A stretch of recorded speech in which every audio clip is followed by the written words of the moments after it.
Hello my perfect family, कैसे हो आप सब लोग। आई होप कि आप सभी बहुत ही अच्छे होंगे।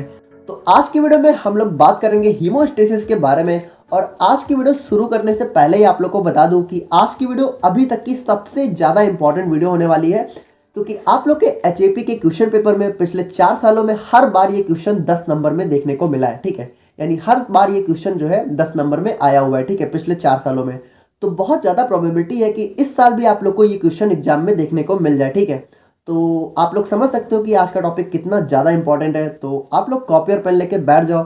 और एक चीज़ आप लोग को और बता दूं कि आज का टॉपिक तो बहुत ईजी है, लेकिन इसके अंदर की जो मैकेनिज्म है, जो प्रोसेस है, वो थोड़ी सी कॉम्प्लिकेटेड है। ठीक है, तो ऐसा हो सकता है कि आज की वीडियो के बीच में आप लोग को कुछ चीज़ें समझ में ना आए, लेकिन आप लोगों ने अगर पूरी वीडियो देख ली तो मैं अपनी पूरी कोशिश करूंगा कि आप लोग को पूरी चीज़ें समझ में आ जाए। ठीक है, तो अगर आप लोग को बीच में कुछ चीज़ें समझ में ना आए तो बिल्कुल भी परेशान नहीं होना है, बस पूरी वीडियो देखनी है। ठीक है, क्योंकि एट लास्ट में आप लोग को सब कुछ समझ में आ जाएगा। तो चलो इन सारी बातों के साथ हम लोग अपना आज का वीडियो स्टार्ट करते हैं। तो देखो, बात करें हम लोग यहाँ पे हीमोस्टेसिस के बारे में, तो सबसे पहले तो आप लोग ये समझो कि ये हीमोस्टेसिस है, ना कि होम्योस्टेसिस। ठीक है, ये दोनों ही चीज़ें यहाँ पे अलग है। तो यहाँ पे जो हमारा हीमोस्टेसिस है, इसको हम लोग सिंपली यहाँ पे ब्लड क्लॉटिंग या फिर ब्लड कोगुलेशन के नाम से भी जानते हैं। अब ये ब्लड क्लॉटिंग क्या होती है, तो देखो बहुत ही सिंपली आप लोग को बता रहा हूँ कि जैसे आप लोग को जब चोट वगैरह लगती है, देखो वो वाली चोट नहीं जो अंदर से लगती है, वो चोट जिसमें यहाँ पे हमारा जो है ब्लड बाहर आता है। ठीक है, यानी कि बात करें तो अगर मान लो आप लोग को कट वगैरह लगता है, तो आप लोगों ने अक्सर देखा होगा कि जैसे मान लो आप लोगों को कहीं कट लगा तो पहले क्या होता है कि ब्लड हमारा बाहर आता है, लेकिन थोड़ी देर बाद क्या होता है, वो ब्लड यहाँ पे थोड़ा जम जाता है। ठीक है, और उसके बाद क्या होता है, हमारी जो ब्लीडिंग है वो यहाँ पे रुक जाती है, यानी हमारा जो ब्लड लॉस है वो यहाँ पे प्रिवेंट हो जाता है। तो यहाँ पे जो हमारा ब्लड के जमने की प्रक्रिया है, ठीक है, यही होती है हमारी ब्लड क्लॉटिंग। ठीक है, हिंदी में इसको हम लोग बोलते हैं ब्लड का थक्का जमना। ठीक है, तो यहाँ पे आज की पूरी वीडियो में हम लोग को यही टॉपिक को जो है बहुत ही डिटेल में पढ़ना है। ठीक है, यानी इसके अंदर कौन कौन सी प्रोसेस होती है, कौन कौन सी मैकेनिज्म होती है, वो सारी की सारी चीज़ें हमें जो है डिटेल में पढ़नी है। अब यहाँ पे देखो, सिंपली बात करें तो ये हमारी बॉडी के अंदर क्या होता है कि बहुत ही फास्ट सीरीज ऑफ एक्शन होती है। ठीक है, यानी कि जब हमें कोई चोट वगैरह लगती है तो हमारी बॉडी के अंदर बहुत तेजी से बहुत सारी जो है एक्शन होती है, रिएक्शन होती है, जिसकी वजह से क्या होता है कि हमारा जो ब्लड है वो यहाँ पे एक क्लॉट बना लेता है। ठीक है, क्लॉट आप लोग कह सकते हो कि एक जाल टाइप का बना लेता है। ठीक है, तो हमें तो इतना दिखता नहीं है जाल वगैरह। ठीक है, हमें तो यही दिखता है कि ब्लड हमारा जम गया है। देखो आप लोगों ने अक्सर नोटिस किया होगा ना कि थोड़ी देर देखो पहले क्या होता है, ब्लड यहाँ पे जम जाता है, फिर कुछ दिन बाद यहाँ पे क्या होता है, एक पपड़ी टाइप की बन जाती है। ठीक है, ब्राउन कलर की, और उसके बाद वो यहाँ पे गायब हो जाती है और हमारी स्किन यहाँ पे पहले जैसी हो जाती है। तो वो तो चलो बात की प्रोसेस है, हम लोग को बस वही पढ़ना है कि जो ब्लड है वो यहाँ पे जो जमता है, तो वो जमता कैसे है। ठीक है, कैसे अच्छा देखो, अगर मान लो हमारा ब्लड क्लॉट ना हो, अगर हमारा ब्लड ना जमे तो क्या होगा। मान लो जैसे कि बात करें, जैसे मान लो ये हमारा कोई एरिया है, ठीक है, और यहाँ पे हमें जो है कट वगैरह लग गया, अब यहाँ से ब्लड लॉस होने लगा। ठीक है, तो अगर मान लो यहाँ पे अगर ब्लड क्लॉटिंग ना हो तो क्या होगा, धीरे धीरे करके हमारी बॉडी से पूरा ब्लड हमारा बाहर आ जाएगा, और उसके बाद क्या होगा, हमारी ब्लड बॉडी में जब ब्लड ही नहीं बचेगा तो हम लोग जिंदा ही नहीं रह पाएंगे। तो आप लोग समझ सकते हो कि ब्लड क्लॉटिंग हमारी बॉडी के अंदर कितनी ज़्यादा इंपॉर्टेंट प्रोसेस है। ठीक है, तो इसीलिए ये टॉपिक हम लोग को बहुत ही ज़्यादा डिटेल में पढ़ना है। अब यहाँ पे देखो, जो हमारी ब्लड क्लॉटिंग होती है तो इसमें जो है बहुत सारे क्लॉटिंग फैक्टर्स रिक्वायर होते हैं। ठीक है, और यहाँ पे बहुत सारे केमिकल यहाँ पे रिलीज होते हैं जो कि हमारी ब्लड क्लॉटिंग में हेल्प करते हैं। ठीक है, तो यहाँ पे देखो, जो हमारी ब्लड क्लॉटिंग या फिर हमारी जो हीमोस्टेसिस की प्रोसेस है वो यहाँ पे हमें 3 स्टेप में देखने को मिलती है। ठीक है, इसमें पहला स्टेप होता है हमारा वैस्कुलर स्पैज्म, या फिर इसी को हम लोग जो है वैसोकंस्ट्रिक्शन के नाम से भी जानते हैं, और दूसरा होता है हमारा प्लेटलेट प्लग फॉर्मेशन, और थर्ड और मोस्ट इंपॉर्टेंट जो कि हमारा मेन स्टेप होता है वो होता है हमारा ब्लड क्लॉटिंग। तो देखो सबसे पहले क्या होता है, सबसे पहले होता है हमारा वैस्कुलर स्पैज्म, या फिर इसी को हम लोग यहाँ पे वैसोकंस्ट्रिक्शन के नाम से जानते हैं। अब देखो इसमें बहुत ही सिंपली समझो होता क्या है। देखो सबसे पहले तो आप लोग ये समझो कि हमारा ब्लड जो है हमारी बॉडी के अंदर फ्लो किस में होता है, हमारा ब्लड फ्लो होता है ब्लड वेसल्स के अंदर। ठीक है, यानी कि ये हमारी होती है ब्लड वेसल्स हमारी बॉडी के अंदर, और इसी के अंदर हमारा ब्लड फ्लो होता है। तो देखो जैसे हमारी बॉडी के जो ऊपरी एरिया है, मान लो ये हमारा हैंड है, ठीक है, तो अगर यहाँ पे कोई कट लगता है तो अल्टीमेटली वो जो कट है वो हमारी ब्लड वेसल्स के अंदर लगता है। ठीक है, यानी हमारी ब्लड वेसल्स यहाँ पे डैमेज होती है और उसके अंदर से हमारा ब्लड जो है बाहर आके हमारी बॉडी से बाहर आता है। तो यहाँ पे देखो, जैसे मान लो अगर हमें कट लगा, ठीक है, और हमारी ब्लड वेसल यहाँ पे डैमेज हो गई, तो सबसे पहले क्या होता है, वैसो कंस्ट्रिक्शन या फिर वैस्कुलर स्पैज्म। तो इसमें क्या होता है, ध्यान से देखना, जैसे हमारी ये ब्लड वेसल है, अब हम लोग डायरेक्ट ब्लड वेसल को बना रहे हैं। अब इसमें मान लो यहाँ पे कोई कट लग गया, ठीक है, तो इसको थोड़ा सा हम लोग जो है कट जैसा बनाते हैं, ठीक है। जैसे ये मान लो हमारा जो ब्लड वेसल है ये हमारा डैमेज हो गया, ठीक है, ये हमारा ऐसे डैमेज हो गया, ठीक है, ये यहाँ पे डैमेज हो गया और यहाँ से हमारा जो ब्लड है वो यहाँ पे बाहर जाने लगा। तो सबसे पहले क्या होता है, वेसो कॉन्स्ट्रिक्शन या फिर वेस्कुलर स्पैज्म। तो आप लोग ये समझो वेसो कॉन्स्ट्रिक्शन का मतलब क्या होगा। कॉन्स्ट्रिक्शन का मतलब क्या होता है, सिकुड़ना, ठीक है। तो यहाँ पे सबसे पहले क्या होता है, और वेसो का मतलब क्या होता है, वेसल, ठीक है, यानी वेसल का सिकुड़ना। तो वेसल हमारी क्या होती है, वेसल होती है हमारी ब्लड वेसल। तो यहाँ पे सबसे पहले क्या होता है, ये यहाँ पे सिकुड़ जाती है, ठीक है। तो सिकुड़ती कैसे हैं आप लोग ध्यान से देखना, इनके अंदर जो है थोड़ा सा कॉन्स्ट्रिक्शन हो जाता है, ठीक है। यानी ये यहाँ पे देखो, ध्यान से देखना, जैसे ये हमारी ब्लड वेसल है, तो देखो यहाँ पे क्या हुआ, जहाँ पे कट लगा है वहां पे हमारी ब्लड वेसल यहाँ पे सिकुड़ गई, ठीक है, कॉन्स्ट्रिक्ट कर गई, यानी इनके अंदर कॉन्ट्रैक्शन हो गया। देखो ये पीछे नॉर्मल है, ठीक है, जहां पे हमारा कट कट लगा हुआ है वहां पे हमारी ब्लड वेसल यहाँ पे कॉन्स्ट्रिक्ट हो गई। तो इसकी वजह से क्या होगा, इसकी वजह से ये होगा कि जो हमारा ब्लड फ्लो है यहाँ पे इस एरिया में वो थोड़ा कम हो जाएगा, और उसकी वजह से क्या होगा, हमारा ब्लड लॉस थोड़ा रुक जाएगा, ठीक है। तो आई होप कि आप लोग यहाँ पे थोड़ा समझ रहे होगे, ठीक है। अब यहाँ पे इस फिगर में आप लोग देखो, जैसे ये हमारी कोई ब्लड वेसल है, ठीक है, और हमें यहाँ पे इंजरी हुई, तो यहाँ पे क्या हुआ, हमारी ब्लड वेसल यहाँ पे ब्रेक हो गई। तो यहाँ पे देखो ये हमारी आरबीसी है और ये हमारी क्या है, ये हमारी प्लेटलेट्स है, ठीक है। तो यहाँ पे क्या हुआ, जैसे हमारा कट लगा, ठीक है, तो यहाँ पे हमारा जो ब्लड है वो यहाँ पे बाहर जाने लगा, ठीक है। यहाँ पे जैसे आरबीसी हमारी बाहर जाने लगी, आरबीसी हमारी ब्लड के अंदर ही तो होती है, तो ब्लड ब्लड अगर बाहर गया तो आरबीसी बाहर गई, सब कुछ बाहर जाएगा ना। तो यहाँ पे देखो क्या होगा, इसका कॉन्स्ट्रिक्शन हो जाएगा, यानी ये यहाँ पे सिकुड़ जाएंगे, ठीक है। और इसकी वजह से क्या होगा, यहाँ पे ब्लड फ्लो थोड़ा कम हो जाएगा, ठीक है, जिसकी वजह से ब्लड लॉस यहाँ पे थोड़ा रुक जाएगा। और दूसरा स्टेप होता है हमारा यहाँ पे प्लेटलेट प्लग फॉर्मेशन। अब इसको देखो, यहाँ पे इन सारे स्टेप्स को समझने से पहले हम लोग जो है सिंपली समझ लेते हैं इसमें क्या होगा। कि यहाँ पे क्या होगा, देखो जैसे पहला स्टेप हो चुका है हमारा, पहला स्टेप क्या हुआ, हमारी ब्लड वेसल यहाँ पे थोड़ी सिकुड़ गई, ठीक है, हमारी ब्लड वेसल कुछ इस तरीके से हो गई, और ये हमारा कट लगा हुआ है। तो यहाँ पे देखो क्या होगा, प्लेटलेट प्लग फॉर्मेशन का मतलब क्या होता है कि हमारे देखो ये हमारी ब्लड वेसल है और इसके अंदर हमारा क्या हो रहा है, ब्लड फ्लो हो रहा है। और ब्लड के अंदर क्या क्या है, ब्लड के अंदर हमारी आरबीसी है, डब्ल्यूबीसी है और प्लेटलेट्स है। तो जैसे ये हमारी आरबीसी है, ठीक है, ये सारी हमारी आरबीसी है और ये सारी हमारी प्लेटलेट्स है, ठीक है। प्लेटलेट्स हमारी थोड़ी सी बहुत छोटी साइज की होती है। तो यहाँ पे देखो सेकेंड स्टेप में क्या होगा, प्लेटलेट प्लग फॉर्मेशन, यानी प्लेटलेट का एक प्लग बन जाएगा। प्लग मतलब आप लोग कह सकते हो कि जैसे एक जगह आके जम जाएंगे, ठीक है, प्लेटलेट्स। तो यहाँ पे देखो क्या होगा, ध्यान से देखना, जैसे ये जो ब्रोकन एरिया है, ठीक है, जहाँ पे कट लगा हुआ है, यहाँ पे प्लेटलेट्स आके जो है इकट्ठा हो जाएंगे, ठीक है। आप लोग समझ रहे हो, थोड़ा सा ऐसे ऐसे बहुत सारे प्लेटलेट्स यहाँ पे आके इकट्ठा हो जाएंगे। और इसकी वजह से क्या होगा कि यहाँ पे देखो जैसे ये इकट्ठा हो गए ना, तो यहाँ पे क्या हुआ, इन लोगों ने यहाँ पे ब्लड फ्लो को जाम कर दिया, ठीक है, यहाँ पे जैसे ये जम गया, तो इसकी वजह से क्या होगा, ब्लड फ्लो थोड़ा सा कम हो जाएगा। अब देखो यहाँ पे अगर मान लो जैसे कि ये तो हमारा काम बन गया ना, तो इसके बाद हमारी ब्लड क्लॉटिंग की क्या जरूरत है, हमारा ब्लड फ्लो तो रुक गया। लेकिन देखो क्या है ना कि ये थोड़ी सी टेम्परेरी होती है, यानी ये बहुत देर के लिए नहीं होता है, ये थोड़ी देर के लिए होता है। और उसके बाद इसके बाद होती है हमारी फाइनल स्टेप, ठीक है। तो इसीलिए यहाँ पे देखो सबसे पहले क्या होता है कि वेसल यहाँ पे सिकुड़ती है, ठीक है। और सेकंड स्टेप में क्या होता है कि ये जो प्लेटलेट्स है वो यहाँ पे आके एक प्लग बना लेते हैं, यानी कि जम जाते हैं, ठीक है। तो ये टेम्परेरी स्टेप होता है, ठीक है। और इसके बाद होता है हमारा फाइनल स्टेप। तो इसमें देखो यहाँ पे प्लेटलेट प्लग फॉर्मेशन में कुछ स्टेप्स हैं, हम लोग को कुछ पॉइंट्स हम लोग जो है पढ़ लेते हैं। जैसे कि प्लेटलेट जो है हमारी हीमोस्टेसिस प्रोसेस में बहुत ज़्यादा इंपॉर्टेंट रोल प्ले करता है, ठीक है। तो इसमें क्या होता है कि देखो जो हमारे प्लेटलेट्स हैं वो यहाँ पे स्टिक टुगेदर, यानी आपस में आके चिपक जाते हैं और एक प्लग फॉर्म कर लेते हैं। अब देखो ये यहाँ पे एक टेम्परेरी होता है, ठीक है, टेम्परेरी प्लग, जो कि क्या करता है कि हमारी जो ब्लड वेसल की वॉल है, ठीक है, तो वो जो यहाँ पे ब्रेक हुई है उनको सील कर देता है, टेम्परेरी, ठीक है।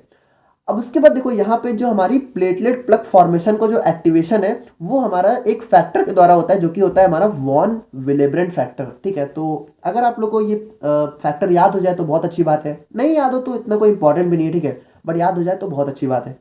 अब यहाँ पे देखो ये जो हमारे प्लेटलेट्स होते हैं, ठीक है, तो वो जो हमारी ब्लड वेसल की वॉल होती है तो वहां पे होते हैं कोलेजन फाइबर्स, तो उनके साथ यहाँ पे मिलके जो है बहुत ज्यादा जो है और स्टिकर और चिपचिपे हो जाते हैं, ठीक है। यानी कि देखो जितना ज्यादा चिपचिपे होंगे उतनी अच्छी तरीके से आपस में चिपक के और जो है प्लग को और अच्छे से फॉर्म करेंगे। आप लोग समझ रहे हो ना, जैसे कि जहाँ पे हमारी जैसे ये हमारी ब्लड वेसल है, तो यहाँ पे जैसे ये ब्रेक है ना, तो ये लोग मतलब ये जो प्लेटलेट्स हैं ये जितना ज़्यादा चिपचिपा होगा उतना आपस में अच्छे से जुड़ा रहेगा, और जितना ज़्यादा नहीं होगा तो वो अच्छे से जुड़ नहीं पाएगा। तो ये क्या करता है, ये हमारा जो है कोलेजन फाइबर के साथ मिल जाता है, तो उसकी वजह से ये और ज़्यादा चिपचिपा हो जाता है और अच्छी तरीके से यहाँ पे एक प्लग का फॉर्मेशन हो पाता है, ठीक है। अब देखो ये जो हमारा प्लेटलेट होता है, ठीक है, तो ये क्या करता है कि जब यहाँ पे ये आपस में जाके जो है चिपक जाते हैं, ठीक है, ब्लड वेसल की वॉल पे, तो वहाँ पे ये कुछ केमिकल्स रिलीज करते हैं। कौन कौन से केमिकल? एडीपी यानी कि एडेनोसिन डाइफॉस्फेट, और सेरोटोनिन और थ्रोम्बोक्सिन ए2, ठीक है। और ये जो फेस होती है हमारी केमिकल रिलीज होने वाली, इसको हम लोग बोलते हैं प्लेटलेट रिलीज रिएक्शन। अब देखो यार, मुझे पता है कि ये सारी चीज़ें आप लोग को थोड़ा सा कंफ्यूज लग रही होंगी, बट देखो क्या है ना कि ये क्वेश्चन 10 नंबर में आता है तो ये टॉपिक बहुत ईजी सिंपल है कि हमारा सिर्फ यहाँ पे क्या होता है, एक ब्लड का क्लॉट फॉर्म होता है, लेकिन इसके अंदर बहुत सारी स्टेप है और आप लोग को पढ़ना पड़ेगा क्योंकि 10 नंबर में आता है, ठीक है, तो थोड़ा सा लिखने से काम चलेगा नहीं। तो यहाँ पे देखो ये जो एडीपी होता है ये क्या करता है, ये जो हमारा प्लेटलेट है उनको और ज़्यादा स्टिकी बना देता है, यानी कि उनको जो है चिपकने में जो है हेल्प करता है। और ये सेरोटोनिन और थ्रोम्बोक्सिन ए2 है, ये क्या करता है, ये हमारे वेस्कुलर स्पैज्म को और ज़्यादा इन्हेंस कर देता है, यानी ये जो वेसल कंस्ट्रिक्ट हुई थी, यानी ये जो हमारी ब्लड वेसल सिकुड़ी थी, ठीक है, तो उसको और ज़्यादा अच्छे से कॉन्स्ट्रिक्ट होने में, कॉन्ट्रैक्ट होने में मदद करता है। और प्लेटलेट प्लग फॉर्मेशन में भी जो है अपना हेल्प करता है, ठीक है, योगदान देता है। तो यहाँ पे देखो आप लोग यहाँ पे इस फिगर में देख के समझ सकते हो, जैसे ये जो ब्लड वेसल हमारी कांटेक्ट हुई थी, ठीक है, तो वहाँ पे क्या हुआ, ये प्लेटलेट्स आके जो है आपस में चिपक के एक प्लग का फॉर्मेशन कर देते हैं, ठीक है। बस देखो यहाँ पे क्या होता है, ये टेम्परेरी होता है, अगर परमानेंट होता तो कोई दिक्कत ही नहीं थी, तब तो आगे की स्टेप होनी नहीं चाहिए थी, लेकिन ये टेम्परेरी होता है। तो इसके बाद होती है हमारी फाइनल स्टेप। तो अब हम लोग बात करते हैं अपने लास्ट स्टेप के बारे में, जो कि है हमारा ब्लड क्लॉटिंग। अब देखो ये स्टेप तो लास्ट है, लेकिन सबसे ज्यादा बड़ा यही है, ठीक है, अब इसमें बहुत कुछ है, ठीक है। तो यहाँ पे देखो इसको भी पहले हम लोग शॉर्ट में समझते हैं कि इसमें होता क्या है। तो यहाँ पे देखो सबसे पहले क्या हुआ, हमारी ब्लड वेसल यहाँ पे कॉन्ट्रैक्ट हो गई, ठीक है, जो हमारी डैमेज थी। देखो ये हमारा डैमेज एरिया, ठीक है, हमने इसको नीचे बना लिया, अभी तक ऊपर था। तो यहाँ पे देखो सबसे पहले क्या हुआ, ये यहाँ पे कॉन्ट्रैक्ट हुई, उसके बाद क्या हुआ, प्लेटलेट प्लग फॉर्मेशन हुआ। अब प्लेटलेट प्लग फॉर्मेशन हमारा एक टेम्परेरी स्टेप था। अब यहाँ पे क्या होगा, अब यहाँ पे जो हमारा ब्लड क्लॉटिंग है, तो इसमें हमारा एक प्रोटीन होता है फिब्रिन, ठीक है, फिब्रिन हमारा एक प्रोटीन होता है। तो यहाँ पे फिब्रिन क्या होता है, ये एक जाल टाइप का होता है, ठीक है। तो यहाँ पे अब ये क्या करेगा, ये यहाँ पे हमारा एक फाइनल जाल बनाएगा, ठीक है। अब जाल किस तरीके होगा आप लोग देखना, थोड़ा सा यहाँ पे इस तरीके का हमारा एक जाल होता है, ठीक है, जैसे ये हमारा कट था। अब यहाँ पे ये जो फिब्रिन्स है, ठीक है, तो फिब्रिन्स यहाँ पे क्या करेंगे, यहाँ पे एक बहुत ही अच्छा सा जाल बना लेंगे, ठीक है, ऐसे करके। और ये क्या करेगा, ये इसको पूरी तरीके से सील कर देगा, और उसके बाद हमारा जो ब्लड लॉस है वो यहाँ पे जो है रुक जाएगा। लेकिन अब ये फिब्रिन यहाँ पे एक्टिवेट कैसे होता है, तो उसी को हम लोग को बहुत ज़्यादा डिटेल में पढ़ना है। तो यहाँ पे बात करें तो ये हमारी जो है ब्लड क्लॉटिंग की मेन और फाइनल स्टेप होती है, ठीक है। अब ये हमारी वो प्रोसेस होती है जिसके द्वारा हमारा जो ब्लड क्लॉट है वो फॉर्म होता है, ठीक है। अब यहाँ पे देखो ये हमारी एक बहुत ही कॉम्प्लेक्स प्रोसीजर होती है जिसमें बहुत सारी एंजाइमेटिक रिएक्शंस होती हैं in the presence of various clotting factors, यानी कि बहुत सारे क्लॉटिंग फैक्टर्स यहाँ पे प्रेजेंट होते हैं। तो मुझे पता है आप लोगों को कुछ समझ नहीं आ रहा है, बट अभी सब कुछ समझ में आ जाएगा, बिल्कुल भी परेशान मत हो, ठीक है। अभी आप लोग समझ लो, मैं जो बोल रहा हूँ उसको समझ लो कि यहाँ पे ये बहुत ही कॉम्प्लेक्स प्रोसीजर होती है इन ऑफ एंजाइमेटिक रिएक्शन, यानी इसके अंदर क्या होता है, इसके अंदर बहुत सारे एंजाइम्स की रिएक्शंस होती है in the presence of various clotting factors, यानी बहुत सारे क्लॉटिंग फैक्टर्स यहाँ पे प्रेजेंट होते हैं, और उनके प्रेजेंस में क्या होती है, बहुत सारे एंजाइम्स यहाँ पे रिएक्ट करते हैं, जो कि क्या करते हैं, अल्टीमेटली यहाँ पे क्लॉट का फॉर्मेशन करते हैं over the injured blood vessel, यानी कि जो हमारी ब्लड वेसल यहाँ पे डैमेज हुई थी, इंजर्ड हुई थी, उसके ऊपर क्लॉट का फॉर्मेशन करते हैं। अब यहाँ पे जो हमारे ब्लड क्लॉटिंग है ये हमारा यहाँ पे 3 पाथवे में डिवाइड है, ठीक है, जिसमें पहला होता है हमारा इंट्रिंसिक पाथवे, दूसरा होता है एक्सट्रिंसिक पाथवे, और थर्ड होता है हमारा कॉमन पाथवे। तो अब हम लोग बात करते हैं यहाँ पे क्लॉटिंग फैक्टर्स के बारे में। अब ये क्या चीज़ होती है, तो देखो इसको आप लोग ऐसे समझ सकते हो कि जो हमारी बॉडी है, ठीक है, तो उसके अंदर यहाँ पे कुछ केमिकल्स या फिर आप कह सकते हो कि कुछ चीज़ें यहाँ पे प्रेजेंट होती हैं जो कि हमारी ब्लड क्लॉटिंग में बहुत ज़्यादा हेल्प करती हैं। तो उन्हीं सारी चीज़ों को हम लोग यहाँ पे क्लॉटिंग फैक्टर्स के नाम से जानते हैं। अब यहाँ पे देखो एक बहुत ही इंपॉर्टेंट चीज़ होती है कि ये जो क्लॉटिंग फैक्टर्स होते हैं ये हमेशा यहाँ पे रोमन नंबर में लिखे जाते हैं। इनको कभी भी आप लोग यहाँ पे इस तरीके से लिखने की गलती मत करना, जैसे आप लोग 1 2 इस तरह नहीं लिखना है, आप लोग को हमेशा रोमन नंबर्स, ठीक है, यानी कि इस तरीके से लिखना है, ठीक है, ये सही है। इसको बिल्कुल भी इस तरीके से लिख के गलती से भी मत आना।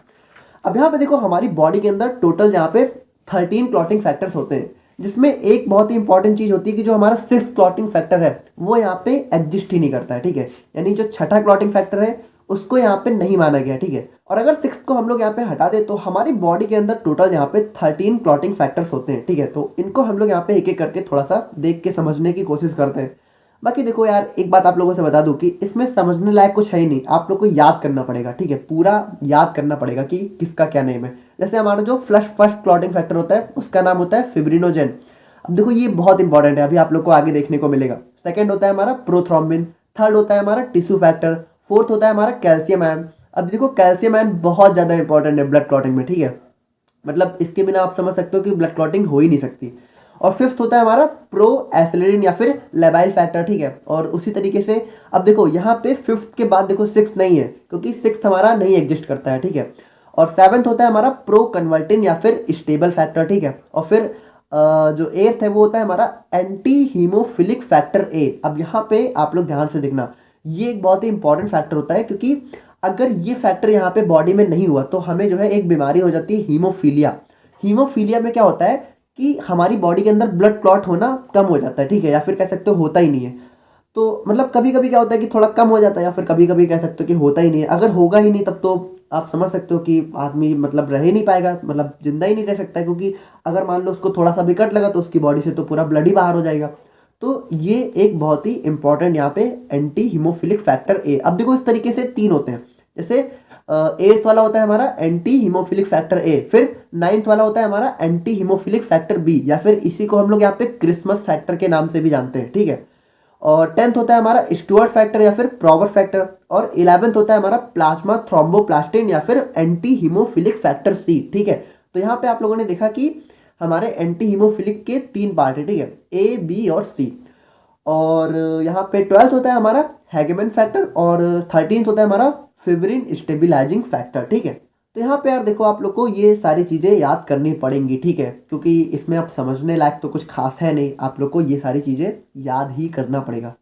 तो अब हम लोग बात करते हैं अपने मेन ब्लड क्लॉटिंग पाथवे के बारे में, यानी कि जिसको हम लोगों ने देखा था इंट्रिंसिक पाथवे, एक्सट्रिंसिक पाथवे और कॉमन पाथवे। तो देखो सबसे पहले एक्टिवेट होते हैं हमारे यहाँ पे इंट्रिंसिक और एक्सट्रिंसिक पाथवे, ठीक है, और फिर ये दोनों मिलके यहाँ पे कॉमन पाथवे को एक्टिवेट करते हैं। अभी हम लोग यहाँ पे सब कुछ एक एक करके आराम से देखेंगे। तो देखो सबसे पहले आप लोग ये समझो, इंट्रिंसिक यानी कि कुछ अंदर की कहानी, और एक्सट्रिंसिक यानी कि कुछ यहाँ पे बाहर की कहानी हो रही होगी। तो अब आप लोग यहाँ पे ध्यान से देखना, जैसे ये हमारा ब्लड वेसल है, ठीक है। देखो एक चीज़ आप लोग समझ लो, अगर हमारा यहाँ पे कुछ भी कट वगैरह या इंजरी वगैरह लगती है, तो अगर हमारा ब्लड यहाँ पे बाहर आता है तो इसका मतलब है कि हमारी ब्लड वेसल यहाँ पे डैमेज होती है, ठीक है।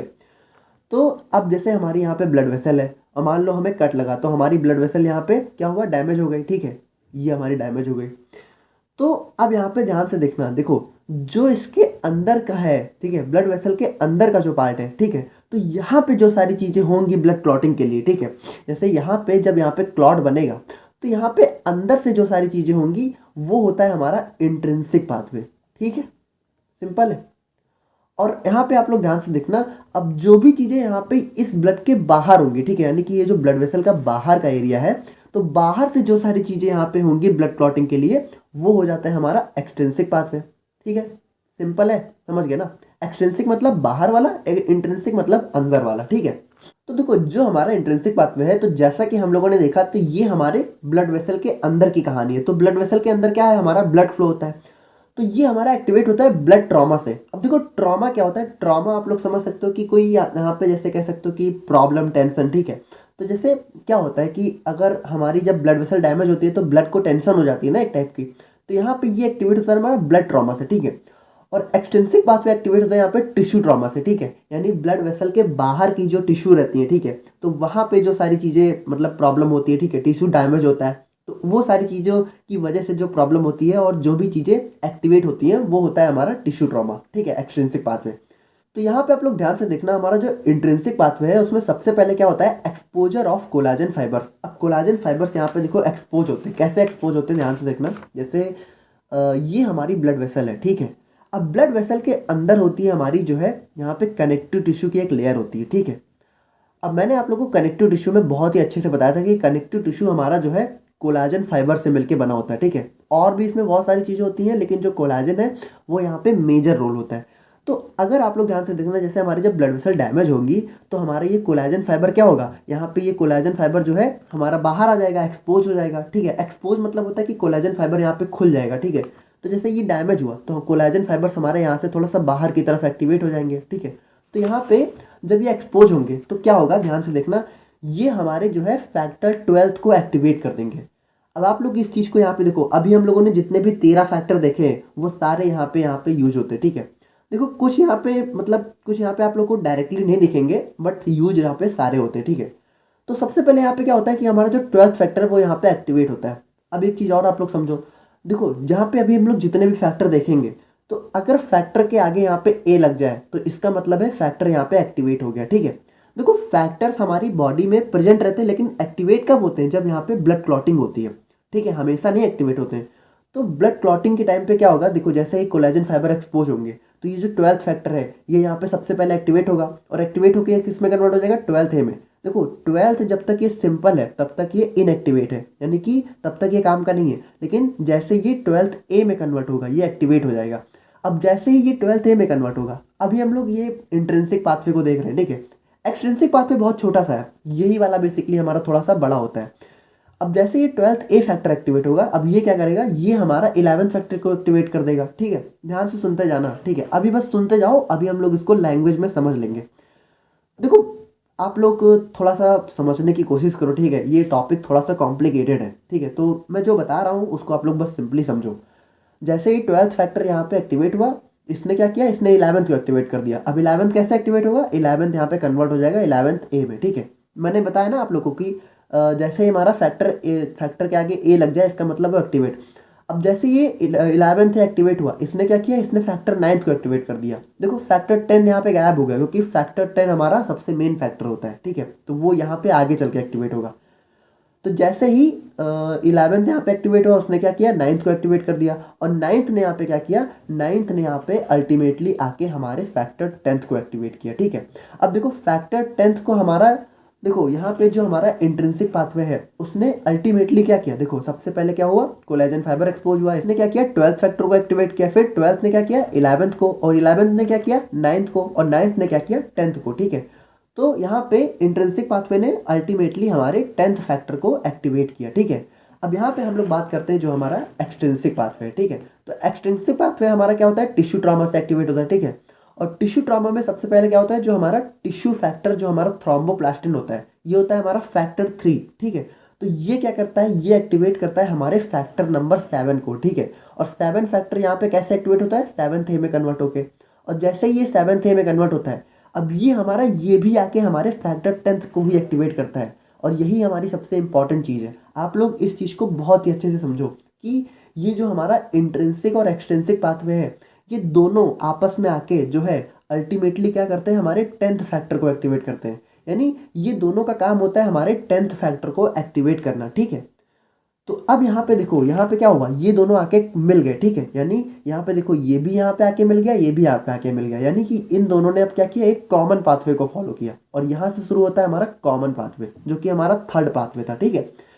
तो कॉमन पाथवे में क्या होगा कि ये जो फैक्टर 10th है, ये जब यहाँ पे एक्टिवेट होगा तो ये यहाँ पे हमारा एक एंजाइम को एक्टिवेट कर देगा, जो कि होता है हमारा प्रोथ्रोम्बिनेस। अब ये प्रोथ्रोम्बिनेस क्या करेगा, ये हमारा प्रोथ्रोम्बिन को थ्रोम्बिन में कन्वर्ट कर देगा, ठीक है। और थ्रोम्बिन क्या करेगा, जब प्रोथ्रोम्बिन यहाँ पे थ्रोम्बिन में कन्वर्ट होगा तो थ्रोम्बिन यहाँ पे फिब्रिनोजन को फिब्रिन में कन्वर्ट कर देगा। और ये फिब्रिन मैंने आप लोगों को क्या बताया था, यही फिब्रिन हमारा जाल के फॉर्म में हमारे क्लॉट फॉर्मेशन करता है, ठीक है। यानी कि जैसे ही हमारा फिब्रिन एक्टिवेट होगा, हमारा जो ब्लड वेसल है जो कि डैमेज हुआ था, वहाँ पे क्या होगा, यहाँ पे हमारा जो है एक जाल टाइप का, यहाँ पे फिब्रिन का एक जाल टाइप का ऐसे बन जाएगा, ठीक है। तो देखो यहाँ पे ये जो सारी चीज़ें हैं, जितने भी पाथवे हैं, ये सारी चीज़ें किस लिए हो रही हैं, क्योंकि हमारा फिब्रिन को एक्टिवेट करना है। तो फिब्रिन कैसे एक्टिवेट होता है, फिब्रिनोजन से, और फिब्रिनोजन कैसे एक्टिवेट होता है, थ्रोम्बिन से। थ्रोम्बिन कैसे एक्टिवेट होता है, प्रोथ्रोम्बिन से। प्रोथ्रोम्बिन कैसे एक्टिवेट होता है, प्रोथ्रोम्बिनेस से। और ये कैसे एक्टिवेट होता है, फैक्टर 10 से। और फैक्टर 10 कैसे एक्टिवेट होता है, इन दोनों से, ठीक है। यानी ये इंट्रिंसिक और एक्सट्रिंसिक, ये दोनों पाथवे चल के अंत में हमारे फैक्टर 10th को एक्टिवेट करते हैं, और फैक्टर 10th हमारा प्रोथ्रोम्बिनेस को, ठीक है। फिर प्रोथ्रोम्बिनेस हमारा प्रोथ्रोम्बिन को थ्रोम्बिन में, फिब्रिनोजन को फिब्रिन में, और फिब्रिन हमारा क्या करता है, क्लॉट फॉर्मेशन करता है। तो आई होप कि आप लोग यहाँ पे समझ गए होंगे। अब देखो यार, मैंने अपनी पूरी कोशिश की है कि आप लोग को बहुत ही इजी लैंग्वेज में समझा सकूँ। देखो मैं फिर कह रहा हूँ कि यहाँ पे आप लोग बहुत शॉर्ट में समझो कि ये सारी चीज़ें जो हो रही हैं वो हमारे फिब्रिन को एक्टिवेट करने के लिए हो रही है, क्योंकि यही फिब्रिन हमारा जो है अंत में हमारे क्लॉट को फॉर्म करेगा, ठीक है। यानी यही फिब्रिन हमारा जाल बनाता है, ठीक है। तो अब हम लोग यहाँ पे हम लोगों ने अभी जो भी पाथवे पढ़ा है, ठीक है, उसको थोड़ा सा लैंग्वेज के फॉर्म में देख लेते हैं, ठीक है। यानी कि सबसे पहले जो हमारा इंट्रिंसिक पाथवे था, तो इसमें देखो क्या क्या हो रहा था। जैसे ये हमारा एक कॉम्प्लेक्स पाथवे तो है, और क्या होता है, अकर स्लोली, यानी कि ये थोड़ा स्लोली होता है। देखो जो हमारा एक्सटेंसिक था, जो कि हमारा टिश्यू ट्रॉमा था, वो बहुत ही छोटा होता है। उसमें क्या होता है, सिर्फ एक ही फैक्टर एक्टिवेट होता है, फैक्टर 7, ठीक है। लेकिन इसमें बहुत सारे होते हैं, तो ये हमारा थोड़ा सा कॉम्प्लेक्स होता है। अब ये पाथवे अकर्स होता है ड्यू टू ब्लड ट्रॉमा, जैसा कि हम लोग को पता है। अब देखो यहाँ पे क्या होता है कि जो हमारी ब्लड वेसल है, जब यहाँ पे इंजर्ड हो जाती है, तो यहाँ पे अब आप लोग यहाँ पे ध्यान से देखना, थोड़ा हम लोग इसको डिटेल में देख रहे हैं, ठीक है। वहाँ पे हम लोगों ने शॉर्ट में देखा, जैसे ये हमारी ब्लड वेसल है, ठीक है। तो ब्लड वेसल के सबसे नीचे होती है हमारी कनेक्टिव टिश्यू की लेयर, ठीक है, कनेक्टिव टिश्यू। और इसके ऊपर होती है हमारी एंडोथेलियल टिश्यू की लेयर, ठीक है। तो देखो अगर आप लोगों ने टिश्यू पढ़ा हुआ है, ठीक है, हमारा जो है एंडोथेलियल टिश्यू, कनेक्टिव टिश्यू, तभी आप लोग को थोड़ा समझ में आएगा। अगर नहीं पढ़ा है तो मैं जो बता रहा हूँ आप लोग उतना बस समझ लो, ठीक है। कुछ है नहीं इसमें, टिश्यू का उतना कॉन्सेप्ट नहीं है, ठीक है। जैसे ये जो हमारा एंडोथेलियल टिश्यू होता है, ठीक है, तो अगर हमारी ब्लड वेसल यहाँ पे डैमेज हुई, तो अल्टीमेटली देखो ये भी तो डैमेज हो रहा है। ये हमारा जो एंडोथेलियल टिश्यू है, कनेक्टिव टिश्यू, ये भी तो डैमेज हो रहा है। तो यहाँ पे यही बताया जाता है कि जैसे जब हमारा ब्लड वेसल डैमेज होता है, इंजर्ड होता है, तो जो एंडोथेलियल टिश्यू है इनसाइड द ब्लड वेसल, वो भी डैमेज हो जाता है, ऑल्सो गेट्स डैमेज, ठीक है। और उसकी वजह से क्या होता है, जो ब्लड है वो यहाँ पे डायरेक्ट कांटेक्ट में आ जाता है किसके, कोलाजन फाइबर्स के। अब कोलाजन फाइबर्स यहाँ पे क्या होते हैं, कोलाजन फाइबर्स हमारे कनेक्टिव टिश्यू में होते हैं, ठीक है। तो जैसे मान लो ये डैमेज हुआ, ठीक है, तो क्या हुआ, ये जो ब्लड है, ये जो ब्लड इसके अंदर फ्लो हो रहा है, ये यहाँ से बाहर आने लगा। तो जब बाहर आ रहा है तो देखो यहाँ पे, यहीं पे तो होते हैं कोलाजन फाइबर, तो ये देखो ब्लड यहाँ पे क्या हुआ, कोलाजन फाइबर के डायरेक्ट कॉन्टैक्ट में आ गया, ठीक है। अब उसके बाद देखो यहाँ पे क्या बताया गया है कि अगर जब हमारा यहाँ पे एंडोथेलियल टिश्यू यहाँ पे डैमेज हो जाता है, तो उसकी वजह से क्या होता है कि जो हमारे ब्लड के अंदर प्लेटलेट्स होते हैं, वो भी यहाँ पे डैमेज हो जाते हैं। और जब प्लेटलेट्स यहाँ पे डैमेज होते हैं, तो वहाँ पे क्या करते हैं, फॉस्फोलिपिड्स को रिलीज करते हैं। तो अब आप लोग यहाँ पे ध्यान से देखना, जैसे हमारे इसके अंदर ब्लड फ्लो हो रहा है, और ब्लड के अंदर क्या है, ब्लड के अंदर है हमारी आरबीसी, डब्ल्यूबीसी, ठीक है, और प्लेटलेट्स, ठीक है। तो जैसे यहाँ पे जब यहाँ पे ब्लड वेसल हमारी डैमेज हुई, तो क्या हुआ, इसके जो प्लेटलेट्स हैं वो भी थोड़ा सा डैमेज हो जाते हैं। तो ये जो प्लेटलेट्स है, ठीक है, ये हमारे बहुत छोटे छोटे, तो मैंने आप लोग को बताया, देखो ये सारी चीज़ें सेल ही तो होती हैं। देखो आरबीसी, डब्ल्यूबीसी और प्लेटलेट्स, ये सब सेल होती हैं। तो सेल के पास क्या होता है, सेल के पास होता है सेल वॉल, ठीक है, यानी कि सेल मेम्ब्रेन होती है। और मेम्ब्रेन में मैंने आप लोग को बताया था कि जो हमारी सेल मेम्ब्रेन होती है, या फिर प्लाज्मा मेम्ब्रेन उसको भी हम लोग कहते हैं, तो उसके अंदर क्या होता है, उसके अंदर होता है फॉस्फोलिपिड्स की बाई लेयर। तो जब ये डैमेज होते हैं, तो फॉस्फोलिपिड्स को यहाँ पे रिलीज कर देते हैं, ठीक है। तो वही चीज़ यहाँ पे बताई गई है, ठीक है। आई होप कि आप लोग यहाँ पे थोड़ा समझ रहोगे। देखो हम थोड़ा सा बहुत डीप में कंसेप्ट को समझ रहे हैं, ठीक है। अगर आप लोग को नहीं समझ में आ रहा है तो इतना ज़्यादा परेशान मत हो, ठीक है। अगर समझ में आ रहा है तो बहुत अच्छी बात है, अगर नहीं आ रहा है तो इतना परेशान मत हो। हम लोगों ने हमारा जो ब्लड क्लॉटिंग है वो वहीं पे ख़त्म हो चुका है, ठीक है। अगर आप लोग को उतना समझ में आ गया, जो हम लोगों ने अभी क्लॉटिंग फैक्टर्स देखे थे, ठीक है, जो हम लोगों ने पाथवे देखा है, अगर उतना समझ में आ गया है, तो ब्लड क्लॉटिंग वहीं पे ख़त्म है। वो थोड़ा हम लोग डिटेल में देख रहे हैं, ठीक है, और ज़्यादा डीप में। तो अगर समझ आ रहा है तो बहुत अच्छी बात है, आई होप कि आ रहा होगा, ठीक है। अगर स्टार्टिंग से आप लोगों ने सब कुछ देखा है तो ज़रूर आ रहा होगा।